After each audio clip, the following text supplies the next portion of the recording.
নাজিম সাহেব, apartment ready করতে আর কতদিন সময় লাগাবেন? স্যার উইথিন 6 মান্থ আমরা এটা কমপ্লিট করতে পারবো। সৈকত, এসব কি হচ্ছে? আমি যখন অফিসে না থাকি তখন আমার অগোচরে মেয়েদেরকে ইন্টারভিউ দেওয়ার নামে তাদের ইউজ করো, তাই না? এসব ইউজ তুমি আর করতে পারবে না। তোমার সব গোপন তথ্য ফাঁস হয়ে গেছে। আমি সবকিছু জানতে পেরে গেছি। আমার সঙ্গে আর এসব চলবে না। আমার ভাবতেও অবাক লাগছে তুমি আমাকে এভাবে ঠকিয়েছো। তোমার সঙ্গে আমি আর সংসার করবো না। তোমার লজ্জা লাগে না? মনে, তুমি এসব কি বলছো? হ্যাঁ, আমার স্টাফদের সামনে আমার মান সম্মান সব শেষ করে দিচ্ছ। তুমি সব কথা কেন বলছো? ভিত্তি কি, প্রমাণ কি? প্রমাণ? প্রমাণ লাগবে তাই না? আছে, আমার কাছে প্রমাণ আছে। ওয়েট। এখানে কাজ করতে হলে একটু কম্প্রোমাইজ তো করতেই হবে। কি ধরনের কম্প্রোমাইজ?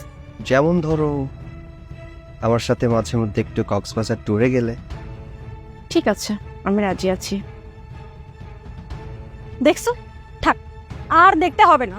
আর দেখলে সত্যিটা মিথ্যা হয়ে যাবে না। দেখো মনি, এটা একদমই সত্য নয়। আমার মনে হয় কেউ ইচ্ছা করে এসব করেছে।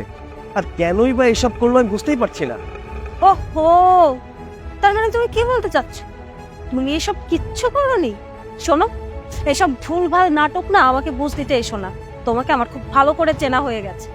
একেতে তুমি আমার বাবার কোম্পানিতে জব করছো, আবার আমাকে ঠকাচ্ছ। হ্যাঁ, নিজের আওয়াজটা নিজে গিয়ে চেক করো। আমাকে বোঝাতে এসো না। এখানে স্পষ্টভাবে শোনা যাচ্ছে এটা তোমার আওয়াজ। ভুলে গেলে নাকি এটা আমার বাবার কোম্পানি? এখানে দাঁড়িয়ে তুমি মালিকানা দেখাচ্ছ আর আমাকে ধমকাচ্ছ, আমাকে ঠকাচ্ছ। শোনো, তোমার মতো পুরুষের সঙ্গে আমি আর সংসার করব না। তুমি একটা চরিত্রহীন পুরুষ। এই মুহূর্তে এখান থেকে তুমি চলে যাবে, আর ডিভোর্স লেটারটা আমি পাঠিয়ে দিব।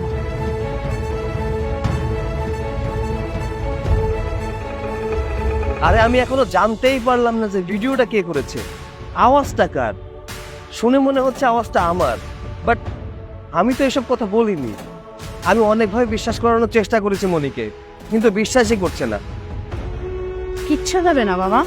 ডাক্তার বলেছে ঠিকমতো নিজের যত্ন করতে, আর সবসময় হাত পা পরিষ্কার রাখবা, দ্রুত সুস্থ হয়ে যাবে। আচ্ছা রাখতো, আমি তোকে পরে ব্যাক করছি। এক্সকিউজ মি, হ্যালো, আপনি আমাকে চিনতে পারছেন? কই না তো, আপনাকে আমি কিভাবে চিনব?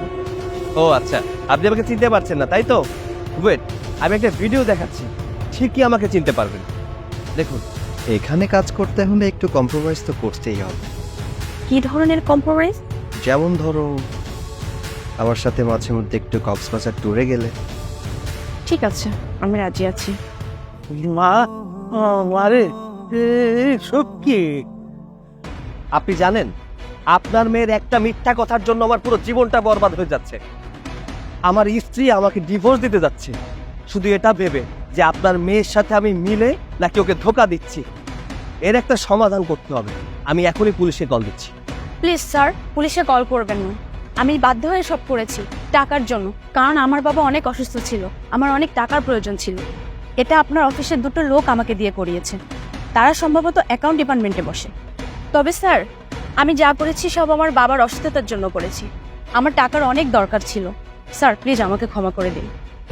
ক্ষমা তো আপনাকে আমি করব, কিন্তু আপনি আমার সাথে এটা কেন করলেন? আর আপনি বললেন যে আমার স্টাফের মধ্যে কে করেছে। আচ্ছা, তাদের নাম কি বলতে পারবেন? স্যার নাম তো জানি না, তবে চেহারা দেখলে চিনব। চেহারা দেখে চিনতে পারবেন? আচ্ছা ঠিক আছে, আমার সাথে চলুন। চলো বাবা।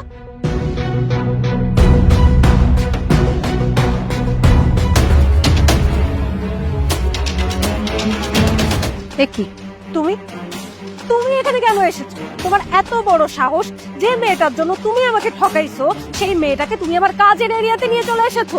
এই, তোমার কি একটু লজ্জা নেই? আমি তোমার সাথে কোনো কথা বলতে আসিনি, আমি কথা বলতে এসেছি এই দুইজনের সাথে। কি নাজিম সাহেব, ওনাকে চিনেন? ওনাকে না তো স্যার। স্যার উনি কি নতুন জয়েন করেছেন? এইসব নাটক বন্ধ করুন আর সব কথা সত্যি করে বলুন, কারণ বউ আমাকে সবকিছুই বলে দিয়েছে। এখন আপনি মুখ খুলে বলবেন নাকি পুলিশ এসে আপনাকে পিটিয়ে সত্য কথা বের করবে? বউ, আপনি খুলে বলুন। স্যার উনি খুব ভালোভাবেই জানেন আমি কে, আর আমিও খুব ভালোভাবে জানি উনি কে। উনি আমাকে টাকার লোভ দেখে এসব করিয়েছে। আর আপনি কখন অফিসে যান, কখন অফিসে যান না, উনি এটাও খুব ভালোভাবেই জানেন। তাই আপনি যখন অফিসে ছিলেন না, আমাকে ইন্টারভিউ দেওয়ার কথা বলে ডেকে এইসব আমাকে দিয়ে বলিয়েছে। ফেক ভয়েস ওভার দিয়েছিল এআই প্রযুক্তির মাধ্যমে, আর এখন সে মিথ্যা বলছে। উনি নিজেই বলেছিল উনি আপনার উপর প্রতিশোধ নেবে, কারণ আপনি নাকি তার বেতন কেটেছিলেন, তাই এসব প্ল্যান সাজিয়েছেন। দেখেছো মনি, এটা কার কারসাজি?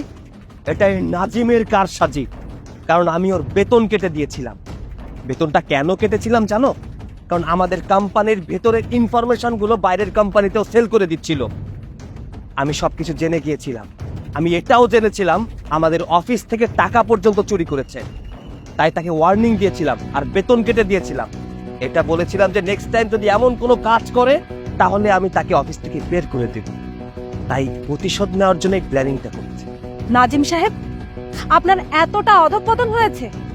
আপনি আমার একজন বিশ্বস্ত স্টাফ হয়ে আমার সঙ্গে এই গাদ্দারিটা করতে পারলেন? আজকে শুধুমাত্র আপনার কারণে আমার সংসারটা ভেঙে যাচ্ছে। Sorry ma'am, extremely sorry.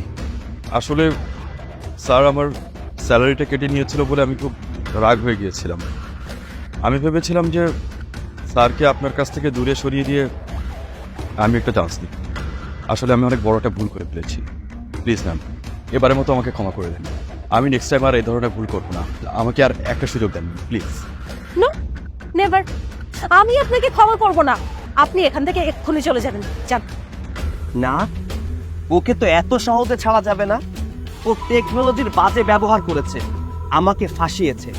যে ব্যক্তি টেকনোলজির এত বড় বাজে ব্যবহার করতে পারে তাকে তো শাস্তি পেতেই হবে। আমি অলরেডি সেনাবাহিনীকে কল দিয়েছি, তারা আসছে ওকে ধরে নেওয়ার জন্য। জেলের ভাত খেলে তখন বুঝতে পারবে যে টেকনোলজির বাজে ব্যবহার করার শাস্তি কি হতে পারে।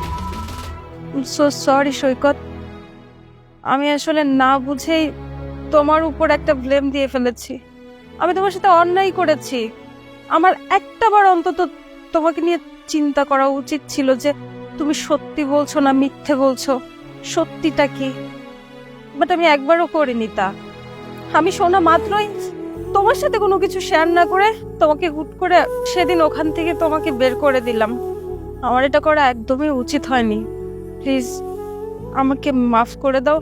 আমি তোমাকে কথা দিচ্ছি নেক্সট টাইম থেকে আমি এমনটা আর কখনো করব না। এখানে তোমার কোনো দোষ নেই। তোমার জায়গায় যদি অন্য কেউ হতো সেম কাজটাই করতো। এখানে অপব্যবহার করা হয়েছে টেকনোলজির। তো এখন থেকে যদি কেউ এমন শিকার হয় তাহলে তার বোঝা উচিত এবং বিশ্বাসটা রাখা উচিত। সবকিছু যাচাই করে তারপর সিদ্ধান্ত নেওয়া উচিত।